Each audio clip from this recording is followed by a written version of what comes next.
Take a look at the forecast for a wet weekend, it looks like. Decreasing cloudiness tonight, becoming fair and cold, looking for a low right around 30 degrees inland, 33 at the beach. Friday, sunny and cool, only a day of sunshine, though, for a while. Highs around 50 inland, 52 degrees at the beach. Friday night, increasing cloudiness as another frontal system moves in. Lows will be around 34. Inland, about 36 degrees along the beaches. Farmers, this is just for you, and of course you know what to look for here, but for the people who don't, it might take a little bit of explaining. Of course, temperature, it plays a major part, but farmers are interested in how cold or how hot it's going to be. Also drying conditions, so they know what time they can get into the fields with equipment like combines and such. Humidity also plays a large part in the farmer's life, as they have to, especially in grain storage bins, be aware of too much humidity in the air and getting too much moisture in those grain bins. Of course, solar radiation, some farmers don't even worry about that, but then some of the younger ones who have gone to school for farming might also measure radiation to keep up with that, to see just how much sunshine their crops are getting. No rainfall, no frost or dew is expected tomorrow, and you can see the figures on everything else. Let's take a look at South Carolina's lake winds for tonight. Northeasterly 5 to 10 knots later tonight, diminishing. They're right now at about 10 to 15 knots. Tomorrow, northeasterly at around 10 to 15 knots again. And in the coastal winds forecast, there's a small craft advisory that's in effect for northeasterly winds 15 to 25 knots and just a little gusty tonight, diminishing slowly to 15 to 20 knots tomorrow and tomorrow night. Average seas 5 to 8 feet tonight, gradually subsiding to 5 to 7 feet by tomorrow. 5 miles visibility, but lowering to 1 mile or less in showers. In the extended forecast, as we take a look at Saturday through Monday, it looks kind of wet. Partly cloudy with a slight chance of rain on Saturday, and highs in the 60s, lows in the 30s. Sunday, cloudy with a good chance of rain, with highs still in the 50s, maybe some 60s along the coast, lows still in the 30s. And Monday, cloudy with, guess what, a chance of rain.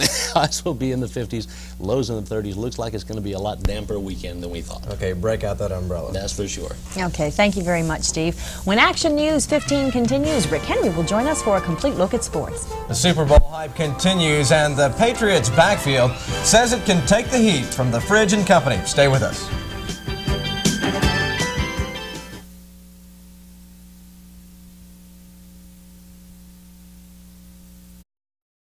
Three-liter overhead can V6 available in the class. New Nissan hard bodies. You need a hard body. The name is Nissan. And Rick Henry joins us now for a look at sports. More Super Bowl talk, right? What else? Super Bowl week. And Chicago Bears quarterback Jim McMahon has done a lot of talking in New Orleans. Some people think too much. A sportscaster at this TV station accused McMahon of calling the women in New Orleans sluts. The remarks were supposedly made while McMahon was being interviewed on Chicago radio station WLS, broadcasting from a French Quarter restaurant. A local disc jockey picked up on the story and urged people to picket the Bears hotel. Claimed they saw me yesterday morning at 6 doing an interview with somebody. And 6 in the morning? No, you guys know I don't get up that damn early, for one thing.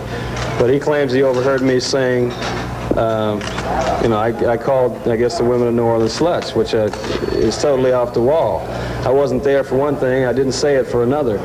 New Orleans has been good to me. I've had fun. The radio station confirms McMahon was not a guest on any of their programs during the time of the alleged comments. The TV reporter has apologized, but the incident has hurt McMahon's image. I still don't like him. He can love any lady he wants to love. I don't like him. Now, I wonder what's going on in the minds of the New England Patriots. Sure, they're having a good time this week on Bourbon Street, taking in the sights and sounds of New Orleans. You know, Uncle Roscoe tells me you can have almost as much fun in New Orleans as you can in Dudesville on Saturday night. But when all the fun is through, the Patriots have to face the #1 defense in the NFL. One New Englander who's not afraid to face those big bad Bears is running back Tony Collins. Tony Collins thinks he has a way to negate the Bears' fearsome pass rush, and he believes he'll do a better job of it than the Rams' Eric Dickerson did.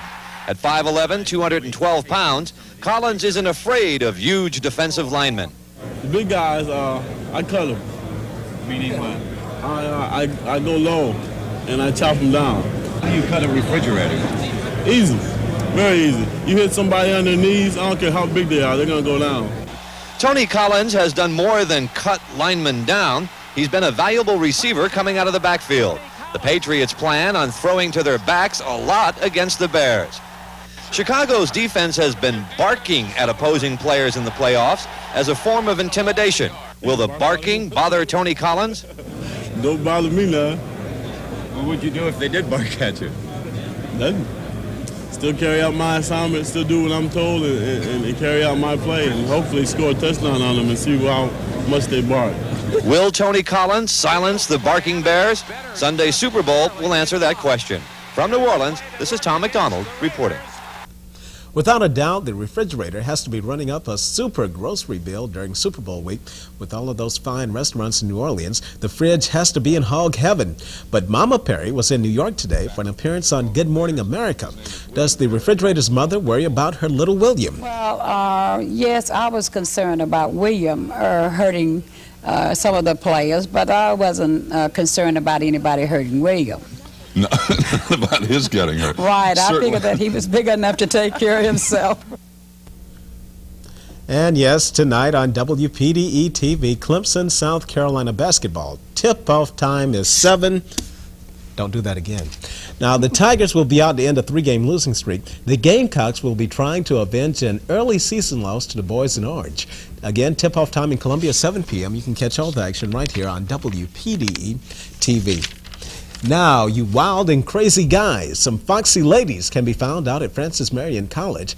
The FMC Lady Patriots are hosting their Foxy Lady Basketball Tournament today through Saturday. Action got underway at 2 this afternoon. Right now, the Lady Patriots are playing Coastal Carolina. We'll have highlights at 11. And the Bowl for Cancer Tournament is history, and my score is right out of the Stone Age, when they used a rock for the bowling ball, and the pins were made out of dinosaur bones. It wasn't so bad. Action Sports turned in a 203 score. My 104 and sports assistants Howard Garland's 99. But it was a lot of fun, and it was for a good cause. For all of you folks who made pledges in my name, now here's the address to mail in your donation. If you pledged a penny per pin, you're only out $1.04. And if you're out to catch that Friday fish dinner, plan to eat late tomorrow. The little critters won't even think about biting until 4 in the afternoon. The hot spell should last until 7. And 2 scores from the Foxy Lady Tournament: St. Augustine 94, Longwood 81, Belmont Abbey 59, USC Spartanburg 57. That's it. I'm through. Okay, Rick, thank you very much. We'll be back after this.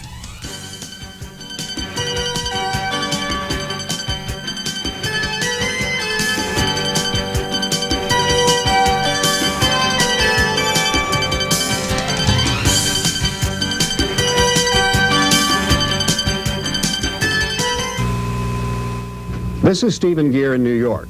Coming up on World News Tonight, the latest on the controversy surrounding President Marcos of the Philippines, a report on the first teacher who will fly in space, and a look at Americans looking at Soviet TV and newspapers.